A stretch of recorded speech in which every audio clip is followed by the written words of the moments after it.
So good morning dear students. Now today I have to start the next lecture of the force and laws of motion. ठीक है बेटा, हम लोगों ने last topic में force and laws of motion के हम लोगों ने क्या क्या पढ़ा था। हम लोगों ने लास्ट टॉपिक में force and laws of motion के हम लोगों ने बैलेंस्ड एंड अनबैलेंस्ड फोर्स के बारे में पढ़ा। हम लोगों ने वहाँ पास डिफरेंट साइंटिस्ट की फैलेक्सी देखी कि कैसे डिफरेंट साइंटिस्ट आया और आपका फ्रिक्शनल फोर्स के बारे में उन्होंने डिफाइन किया, फोर्स के बारे में डिफाइन किया, ठीक है ना, कि कैसे आपका फोर्स आपका आएगा, कैसे आपका फ्रिक्शन आपका आएगा। तो लास्ट में आपका किसके कॉन्सेप्ट को हम लोग लेकर आए थे, न्यूटन्स के कॉन्सेप्ट को लेकर आए थे।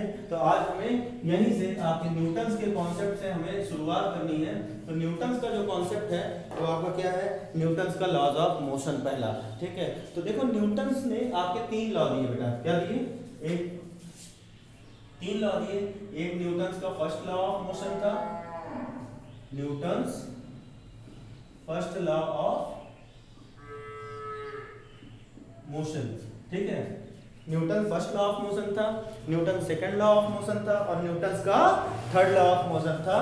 तो अगर हम लोग न्यूटन के फर्स्ट लॉ ऑफ मोशन की बात करेंगे तो न्यूटन के फर्स्ट लॉ ऑफ मोशन में उन्होंने कहा कि कोई भी ऑब्जेक्ट अगर रेस्ट पे रहेगा, N object is in the rest should be attain in the rest and object is in the motion should be attain in the motion unless or until an external force is applied to change its state, ठीक है।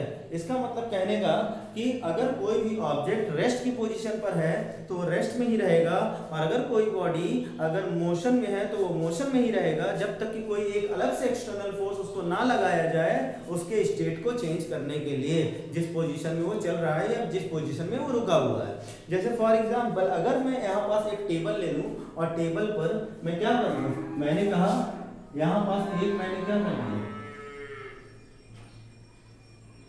मैंने यहाँ पास एक table ले लिया और इस table पर मैंने क्या कर दिया, कोई ऑब्जेक्ट रख दिया, दिस इज व्हाट ऑब्जेक्ट, ठीक है। तो ये ऑब्जेक्ट जो है वो कैसे पोजीशन पर है, ये ऑब्जेक्ट आपका रेस्ट पोजीशन पर है। ऑब्जेक्ट कैसे पोजीशन पर है बेटा, ऑब्जेक्ट आपके रेस्ट पोजीशन पर है। तो जो ऑब्जेक्ट रेस्ट की पोजीशन पर रखा हुआ है ये अपनी पोजीशन, अपना स्टेट तब तक नहीं चेंज करेगा जब तक कि हम इस पर एक एक्सटर्नल फोर्स ना लगाएं। यानी अगर मैं इसको एक्सटर्नल फोर्स लगाऊंगा तो ये अपनी पोजीशन चेंज करके यहाँ से यहाँ आ सकता है, ठीक है। तो यहाँ से यहाँ यानी अपनी स्टेट चेंज करने में इसको क्या हुआ, इस अपनी स्टेट चेंज करने के लिए इस पर क्या हुआ, एक्सटर्नल फोर्स हमें अप्लाई करना पड़ा। तो जब तक कोई भी बॉडी पर एक्सटर्नल फोर्स आप अप्लाई नहीं कर देते हो तब तक उसकी पोजीशन चेंज नहीं होगी, ठीक है। यही कहा था आपका न्यूटन्स ने अपने फर्स्ट लॉ में। क्या कहा था बेटा कि और डेफिनेशन देख लेते हैं, ठीक है। और उन्होंने कहा a body at rest tends to remain at rest and the body is in motion tends to remain in motion unless और until an external force is applied to change its state, ठीक है। तो और लिख लेते हैं a body at rest according to, तो क्या लिखोगे बेटा, according to Newton's first law of motion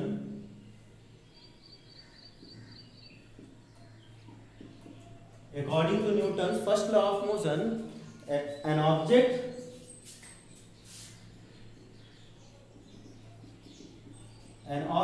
is in rest should attain in the rest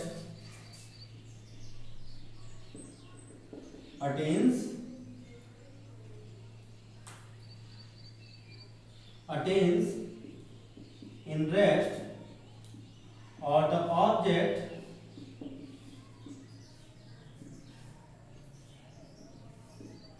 is in motion attains in motion, है ना। यानी अगर कोई ऑब्जेक्ट रेस्ट पर है तो वो रेस्ट पर ही रहेगा और कोई बॉडी अगर मोशन में है तो वो क्या रहेगा, आपका मोशन में ही रहेगा, ठीक है।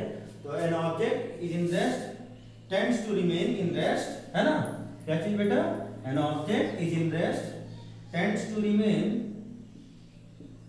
टू अटेन इन रेस्ट और the object is in motion tends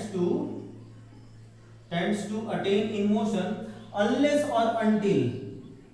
unless or until an external force an external force is applied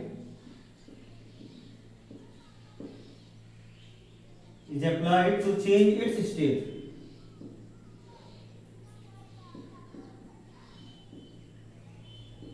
To change its state, है ना, कि अगर कोई भी ऑब्जेक्ट अगर स्टेट रेस्ट की पोजीशन पर है तो रेस्ट पर ही रहेगा, और कोई बॉडी अगर आपका मोशन में है तो मोशन में ही रहेगा जब तक कि कोई एक्सटर्नल फोर्स ना अप्लाई किया जाए उसके स्टेट को चेंज करने के लिए, ठीक है ना। फॉर एग्जांपल अगर बॉल हमारा रेस्ट पर है या बॉल हमारा किस में है, आपका यूनिफॉर्म मोशन में है, ठीक है।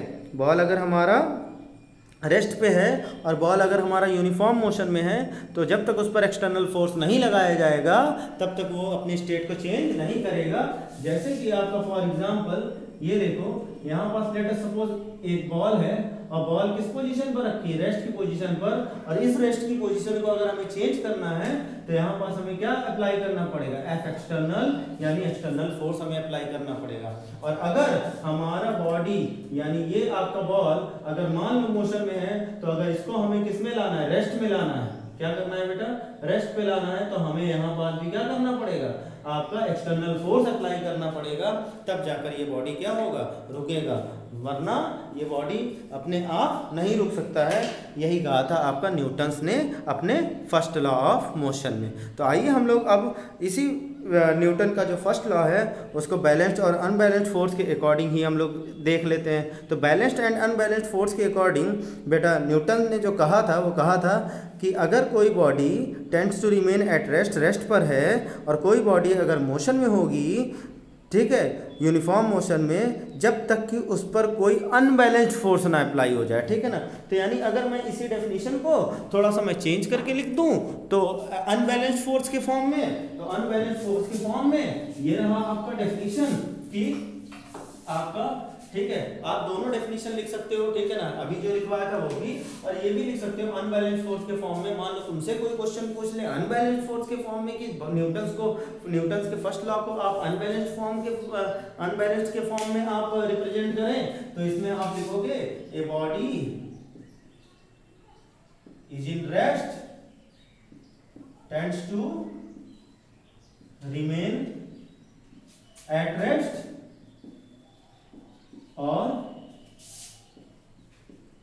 Body is in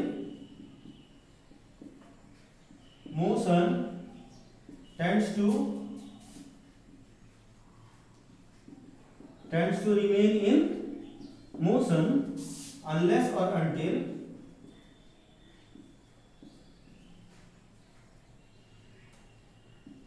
an external force is applied to change its state। यहाँ पर जो एक्सटर्नल फोर्स है, एन एक्सटर्नल अनबैलेंस्ड फोर्स कर लोगे बस, क्या चीज बेटा, external unbalanced force is applied to change its state, सही है ना। यानी अगर लेट अस सपोज यहाँ पास एक एग्जांपल और देख लो कि अगर मान लो यहाँ पास कोई कार है, क्या है बेटा, यहाँ पास कोई क्या है, कार है, और इस कार को किस पोजीशन पर है, रेस्ट की पोजीशन पर है, तो रेस्ट की पोजीशन से इसको चेंज करने के लिए हमें क्या करना पड़ेगा, एक एक्सटर्नल फोर्स अप्लाई करना पड़ेगा। तो लेट अस सपोज यहाँ पास एक बंदा है और इसको लगातार क्या कर रहा है, इसको धक्का दे रहा है, ये क्या कर रहा है, आपका एक्सटर्नल फोर्स लगा रहा है, जिसके कारण से ये रेस्ट की पोजीशन किसमें चेंज हो जाएगी, आपकी मोशन में हो जाएगी।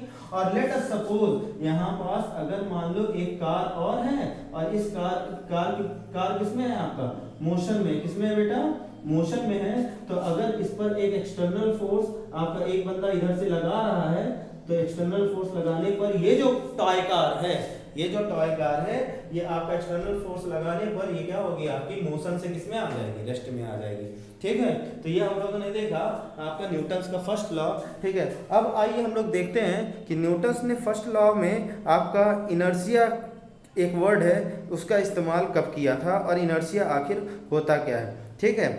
तो बेटा इनर्शिया एक बॉडी की प्रॉपर्टी होती है, क्या होती है, इनर्शिया।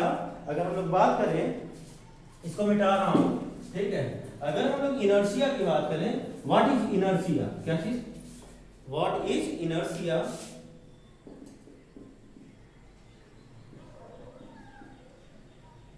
What is inertia. तो इनर्शिया की अगर हम लोग बात करें तो इनर्शिया बेटा बॉडी की एक प्रॉपर्टी होती है, ये कोई ऑब्जेक्ट या कोई सब्सटेंस नहीं होता है। इनर्शिया बॉडी की एक प्रॉपर्टी होती है जो उसके स्टेट को चेंज होने से रोकती है, जिसके कारण से तुम्हें एक एक्सटर्नल फोर्स बॉडी पर अप्लाई करना पड़ता है। जैसे लेट अस सपोज मैंने यहाँ पास एक टेबल ले लिया था और इस टेबल को मान लो इस टेबल की जो वेट है वो कितना है बेटा 50 केजी है। तो 50 केजी आपका क्या है 50 केजी आपका ये बॉडी में कुछ ना कुछ एक इनर्शिया बॉडी की होगी।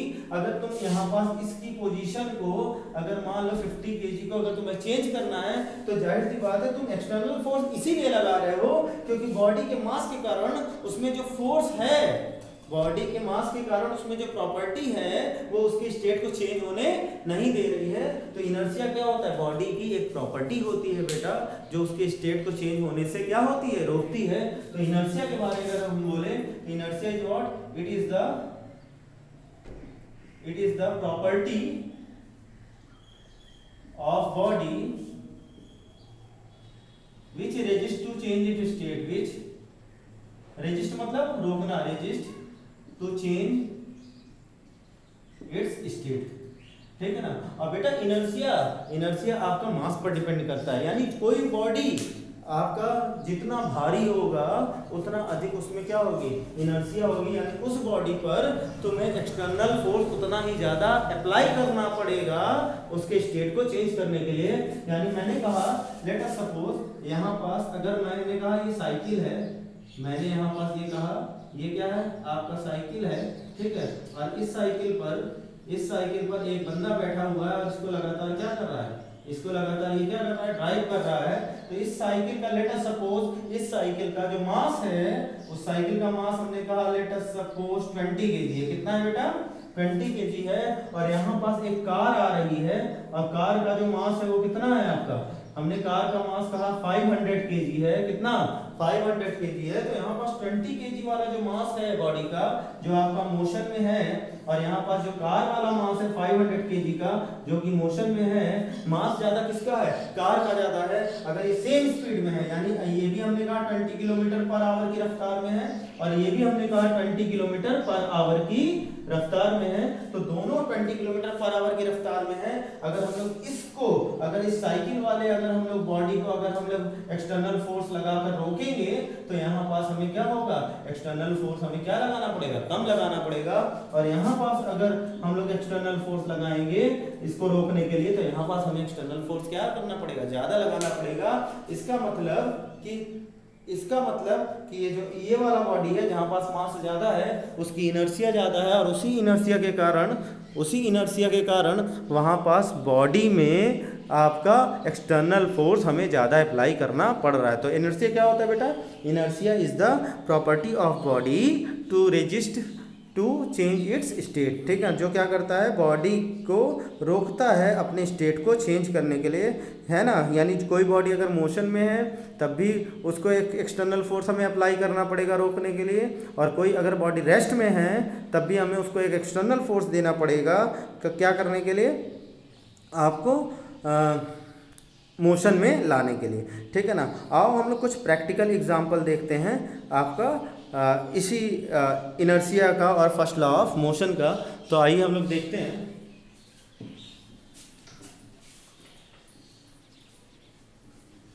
क्या चीज बेटा, प्रैक्टिकल एग्जांपल। क्या चीज, प्रैक्टिकल एग्जांपल। तो अगर हम लोग प्रैक्टिकल एग्जांपल की बात करें, प्रैक्टिकल एग्जांपल की, ठीक है, तो प्रैक्टिकल एग्जांपल में जो पहला एग्जांपल मैं लेने जा रहा हूँ, पहला एग्जांपल है आपका जर्क का। हमें झटका जब लगता है, ठीक है, यानी व्हेन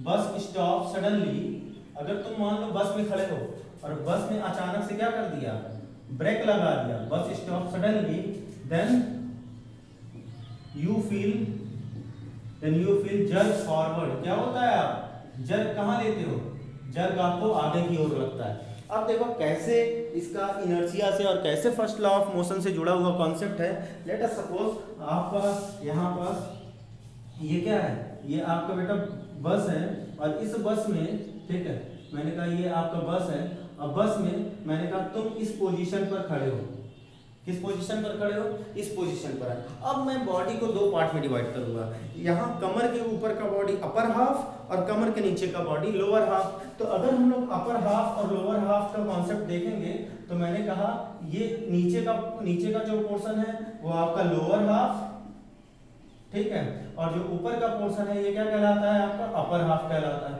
ठीक है। तो अब देखो अगर हम लोग बॉडी के मोशन की बात करें तो यहाँ बस मोशन में है और तुम भी मोशन में होते हो, है ना। अगर कोई बस मोशन में है तो साथ में तुम भी तो मोशन में हो, लेकिन उस मोशन में तुम्हारा कौन सा बॉडी पार्ट है जो बस के सरफेस के कांटेक्ट में है, ये कौन सा बॉडी पार्ट है, आपका लोअर हाफ। कौन सा बेटा, लोअर हाफ आपका बॉडी पार्ट जो है वो किसके, बस के कांटेक्ट में है।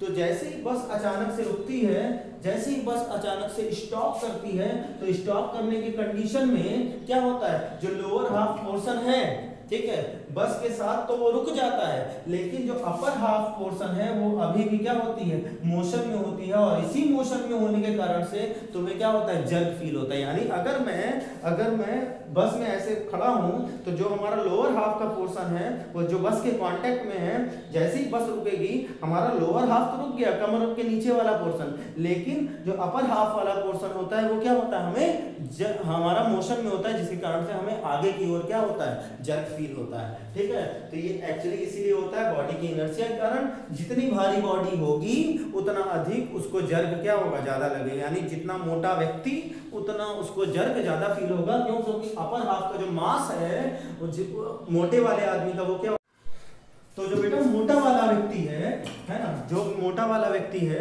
उसको क्या होगा, ज्यादा जर्क फील होगा। क्यों, क्योंकि जो मोटा वाला व्यक्ति होगा उसका जो अपर हाफ पोर्शन का जो मास है वो क्या है, आपका ज्यादा है, ठीक है। तो इस वजह से उसको आगे की ओर ज्यादा जर्क लगेगा।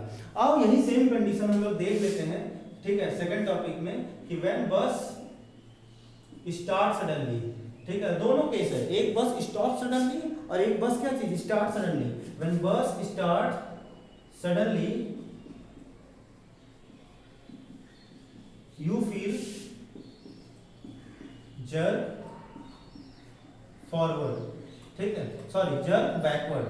तो जब आपका बस स्टार्ट होता है तो बस के स्टार्ट होने के केस में आप क्या करते हो, आप जर्क कहाँ, पीछे की ओर खाते हो। देखो बेटा इसका भी कंडीशन देख लो, यहाँ पास क्या है, ये देखो हमने कहा लेट अस सपोज ये बस है, ठीक है ना।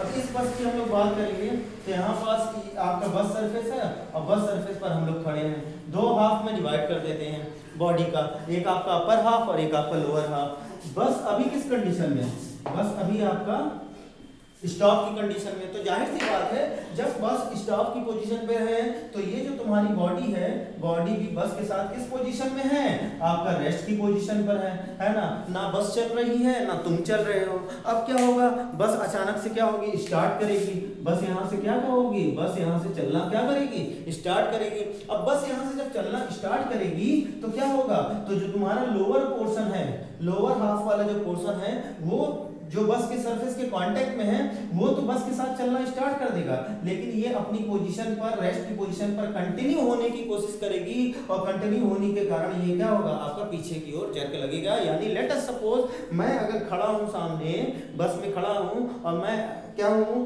बस भी आपके स्टॉप की पोजीशन पर है, तो मेरा जो लोअर हाफ पोर्शन है जो बस के कांटेक्ट में है वो क्या होगा, आपका जैसे ही बस स्टार्ट करेगी वो क्या होगा, आगे की ओर जाएगा और मैं क्या होऊंगा, इसी पोजीशन पे रहने के कारण से क्या होगा, पीछे की ओर बेटा जर्क हमें फील होगा, ठीक है ना।